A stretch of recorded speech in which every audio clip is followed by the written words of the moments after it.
Halo Sobat Blangkoners, berjumpa kembali bersama saya Engelbertus Kuku Widatmoko di Dosen Blangkon Channel. Terima kasih telah memberikan dukungan, like, komen, subscribe, dan share. Sobat Blangkoners, di tengah kita telah hadir, saya memanggilnya Pak Halim. Beliau ini mantan Ketua KPU Kota Malang, Bawaslu Kota Malang. Nah, nanti kita akan berbicara puasa.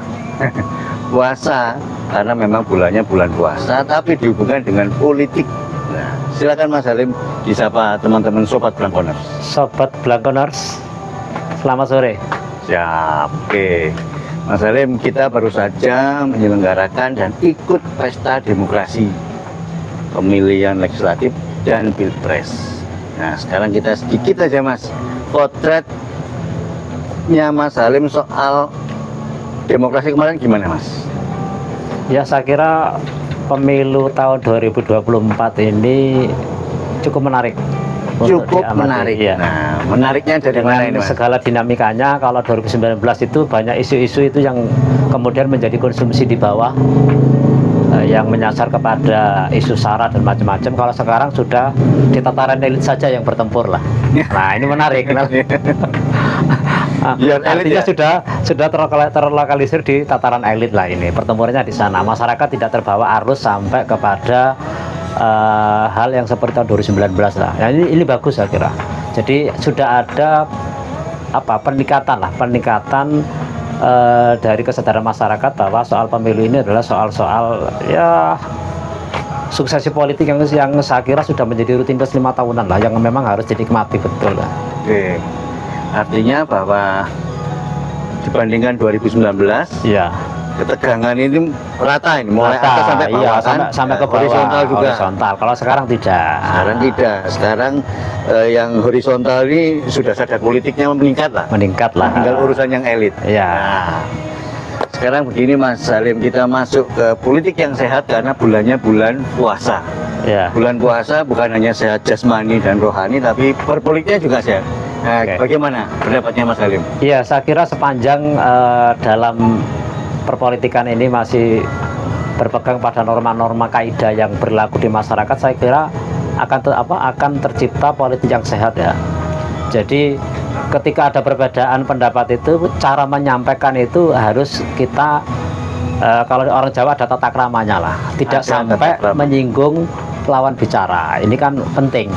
Karena kita masih berpedoman pada adat ketimuran.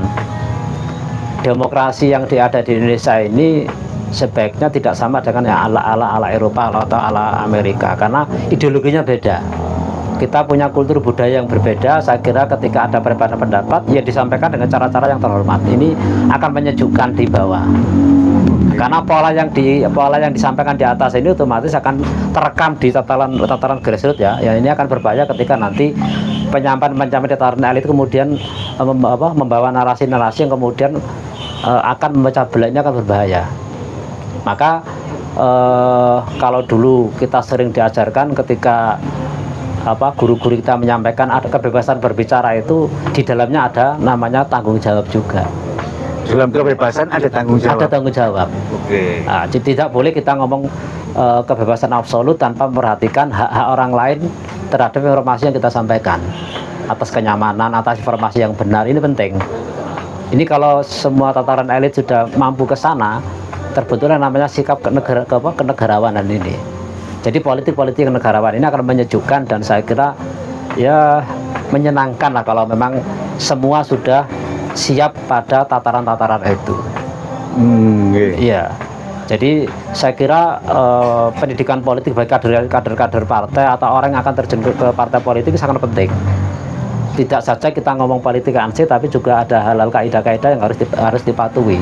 Nah, ini kaidah yang dipatuhi itu ada hubungannya dengan pendidikan politik. Iya, betul. Bagaimana? Nah, contoh misalkan hari ini kan kita amati yang terekam itu, kalau ngomong politik kan hanya sebatas bagaimana merebut, bagaimana mendayagunakan kekuasaan, dan bagaimana mempertahankan. Ini kayak terasa lepas dari norma-norma etika. Kalau kita ngomong misalkan cara merebut, bisa jadi ada sebagian orang pemahamannya dengan segala cara. Ya, ini yang bahaya. Ya, Iya. sehingga itu akan tercermin ketika waktu kampanye di pemilu dengan narasi-narasi yang menyasar masyarakat atau tidak. Kemudian ketika mencari dukungan itu sesuai dengan kaidah-kaidah hukum apa tidak. Misalkan merayu masyarakat dengan memberi sesuatu, ini kan juga menyalahi norma yang ada. Iya. Dengan bahasa apapun, dengan bahasa apapun, iya. Maka saya kira dalam kontestasi politik ini hal-hal yang sekiranya nanti dapat merugikan masyarakat ke depannya itu ya sebaiknya siapapun juga harus menahan diri, harus menahan diri. Kalau bicara dikaitkan dengan pendidikan politik, artinya kalau ada yang sampai loss, offset lah, ini bagaimana? Nah, lagi-lagi terhadap kita budaya ya. Jadi di penyelenggaraan pemilu itu ada wasit namanya Bawaslu, ya. Nah, di sana Bawaslu punya kewajiban untuk mengawal setiap proses apakah sesuai dengan aturan-aturan norma hukum. Makanya kan ada larangan, misalkan mencela lawan kan nggak boleh, menjatuhkan lawan secara tidak etis kan tidak boleh.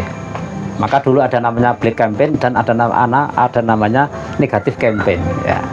Kalau negatif campaign kan kalau black campaign kan ya memang nggak boleh, karena dia akan menjatuhkan lawannya itu secara tidak fair lah, dengan informasi-informasi yang tidak fair lah. Ini tidak boleh lah. Nah, saya kira ini harus menjadi bekal semua politisi yang akan terjun di kancah perpolitikan baik lokal maupun nasional. Selain memang pengetahuan tentang ilmu hukum, ilmu politik, tapi kaidah-kaidah norma-norma ini juga harus menjiwai itu. Ya, menjiwai itu. Saya kira ini menjadi penting, apalagi sekarang sudah mulai transisi generasi ya sekarang ini. Kan sudah ada bonus pemilih milenial ini kan, saya kira momen transisi generasi lah. Ini akan tampak sekali di Pilpres kemarin. Narasi-narasi yang dipakai metode dulu untuk menjatuhkan lawan ternyata tidak diminati oleh generasi milenial. Berarti generasi milenial sudah punya alam berpikir sendiri untuk menilai dengan cara mereka. Dan ini yang harus ditangkap oleh elit-elit politik hari ini, bahwa sudah ada generasi yang siap untuk menerima estafet generasi politik ini. Ini harus disadari dulu. Ya, itu seputar itulah. Ya. Kalau tadi yang 2024 yang horizontal itu sudah bisa mengerem lah. Ya, bisa mengerem. Sekarang tinggal yang elit. Pesan di bulan puasa untuk para elit bagaimana? Ya, jadi gelaran pemilu sudah selesai. Bahwa kemudian ada ketidakpuasan atas proses itu, ada salurannya. Ada namanya Mahkamah Konstitusi, itu juga perintah Undang-Undang Dasar. Sebelum amandemen tidak ada Mahkamah Konstitusi. Kemudian ketika ada perselisihan hasil, ya kita percayakan kepada Mahkamah Konstitusi dengan segala apa yang ada hari ini, karena itulah saluran politiknya.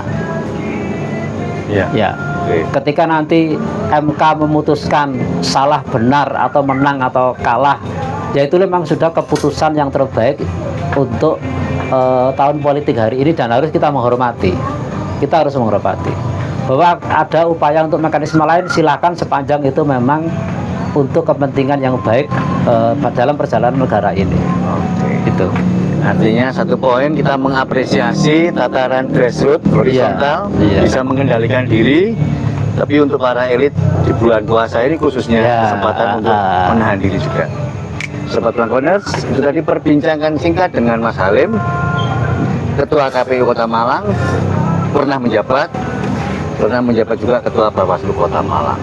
Semoga menambah wawasan dan menginspirasi kita terus berpolitik yang sehat. Terima kasih, salam Pancasila. Salam Pancasila.